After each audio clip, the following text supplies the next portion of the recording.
once somebody's up on Capital Express, what are some of the risk management tools that are available to the bank? And we have touched on this a little bit, but we get really specific about the process for risk management.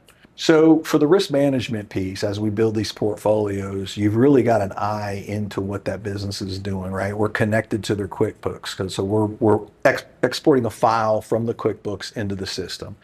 Over a period of time, usually takes about 3 months, right? We want to see trends that happen, but once we get to that 3 month point, we see, is the lockbox being used, right? We have a lockbox report. What are the aging buckets looking like? Have we priced it on the turn we thought we were going to do, or are they slowing down, right? How's the performance of that? So there's a lot of different data that we provide to the banks, but what we do on a monthly basis is we provide a risk review. And you'll see the buckets. You'll see how much access they have on the line available to them. You'll see the turn.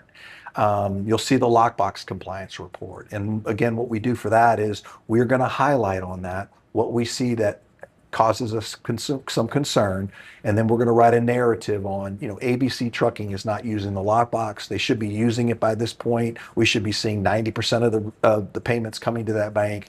Hey, someone needs to make a call. So we're going to put that information in front of you. In my previous life, we came from a large technology company, and I would go into the banks and say, hey, Mark, what do you got for me? Let's go make some sales, right? It was all sales driven. Right. What do you got for me? What do you got for me? Well, Mark, you got to look at the reports. You got to make sure you're looking at the reports. And what would happen is every 6 months to a year, we'd do a risk review, and guess what we'd find out?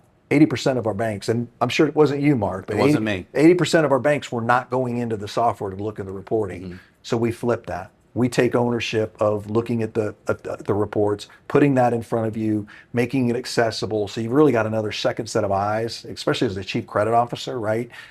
Those folks don't sleep too well at night, and with the loans they've made, Right. you got a second set of eyes on the loans that you provided to those businesses. So a lot of detail. Our team will actually take the next step and say, okay, here's what we see. If you want to talk about it, let's set up a call to be able to talk about that. And we can kind of strategize. Do we need to increase the reserve accounts, which the bank has the right to do? Do we need to increase pricing, which the bank has the right to do?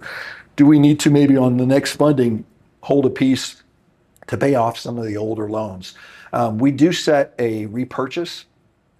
So if an invoice isn't paid past 90 or 120 days, the bank can determine case by case where they want to set that.